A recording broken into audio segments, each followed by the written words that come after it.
Hello everybody, we are into pressure measurement and we will discuss one of the most basic concept of the pressure measurement today, which is absolute pressure, gauge pressure and differential pressure. What is the basic concept between these three, and uh, which pressure we normally use in industrial application and why, and what is the error associated with these measurements.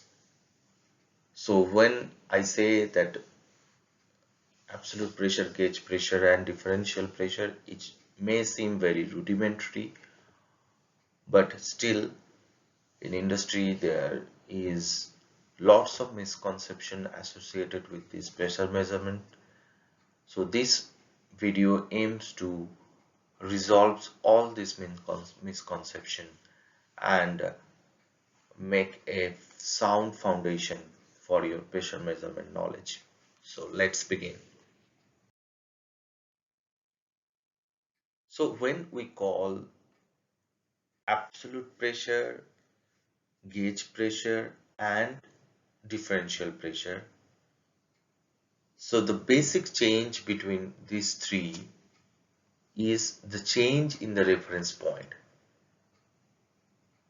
So when we measure something, we measure it with reference to something else, which means some standard or some universally accepted standard.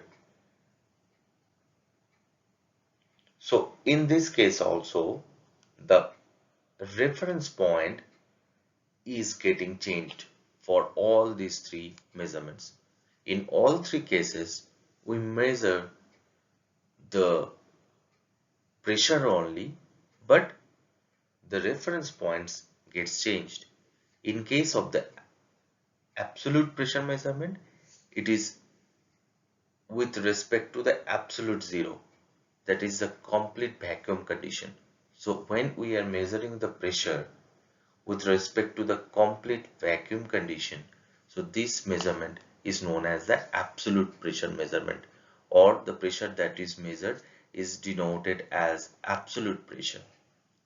But when we are measuring pressure with respect to the atmospheric pressure at that point of time, it is known as the gauge pressure. So you can see the change in reference point.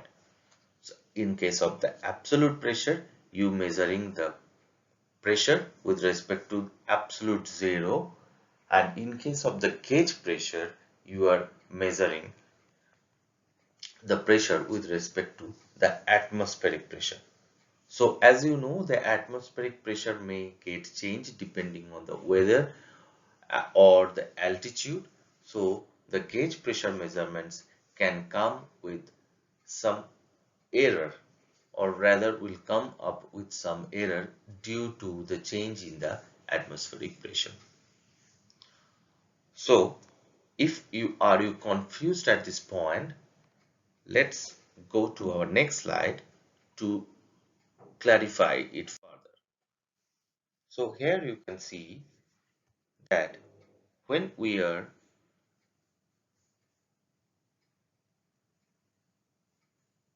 this is our vacuum point, this reference, this is our re basic reference, this is our vacuum point. Okay, then this is our atmospheric pressure and this is our gauge pressure. Okay, so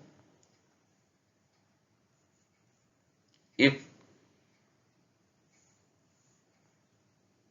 this is this pressure, we are when we are measuring this pressure, this gauge pressure, it is obviously P atmosphere plus P gauge is obviously P absolute, because when we are taking, okay, suppose this is the pressure we want to measure. Okay, so when we are measuring with respect to the absolute zero, this becomes absolute pressure.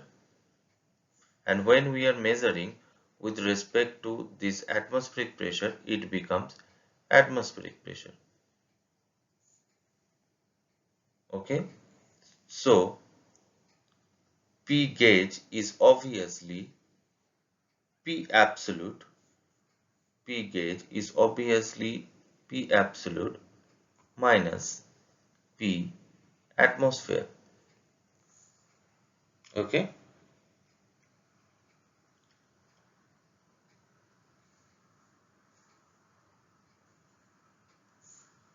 so you can also think it as, like, if you are still confused, think it like a uh, number of floors associated with it.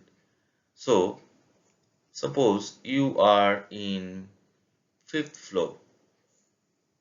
So when you are comparing with ground floor, you are in fifth position. But suppose you are comparing with the third floor, then you are in second position.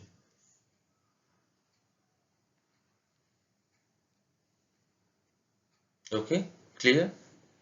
Now this atmospheric pressure gets changed. This pressure may get changed with the weather condition and altitude. So this component in the gauge pressure gets changed due to the weather or the location.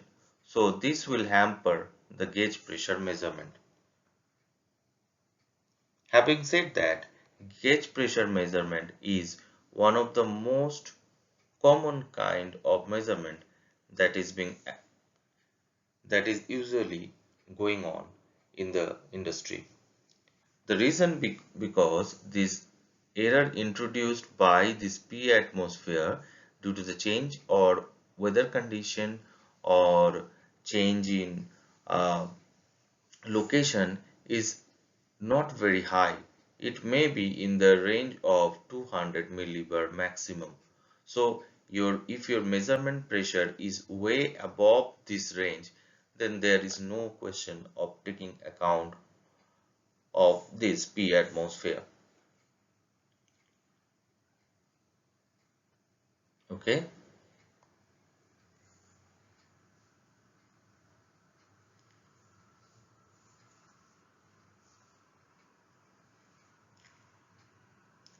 but in the pressure measurement, when the measurement range is small, in that case, like for the firebox pressure, where the pressure is remains on in the range of mmH2O, which is small enough, maybe 2-3 mmH2O. In that case, absolute pressure measurement is more suitable.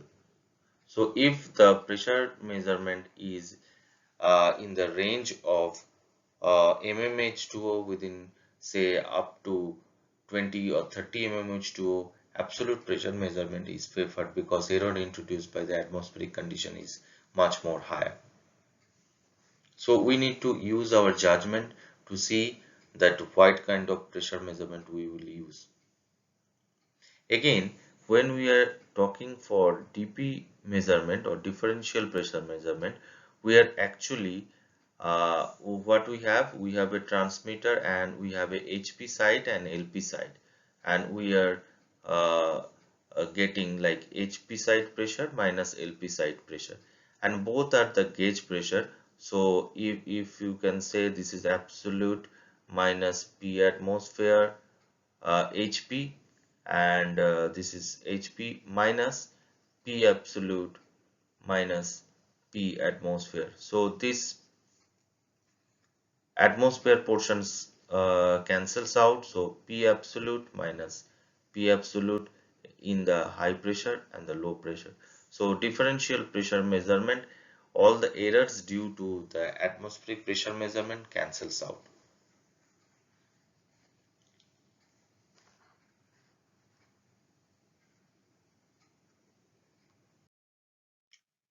So this is what we are calling that maximum 200 millibar of error is possible because of the changing location, and maximum 300 millibar error is possible by the changing weather. So That's why when our pressure measurement is close to these ranges, we should use absolute pressure measurement, and when it is way bigger than this, we can easily use gauge pressure measurement. Obviously, gauge pressure measurement is the most widely used, and almost 99% of the instruments that are used in industry are gauge pressure measurement. Having said that, if the measurement range is very small, in that case absolute pressure measurement is required. For instances, when you were measuring the pressure of the fireboxes, so in these kind of cases, absolute pressure measurement is required. And the differential pressure measurement, as it is a subtraction between the two pressure measurement, the error due to the atmospheric pressure measurements cancels out. So hope you have understood the basic concept between the absolute pressure measurement, differential pressure measurement, and the gauge pressure measurement. Thank you.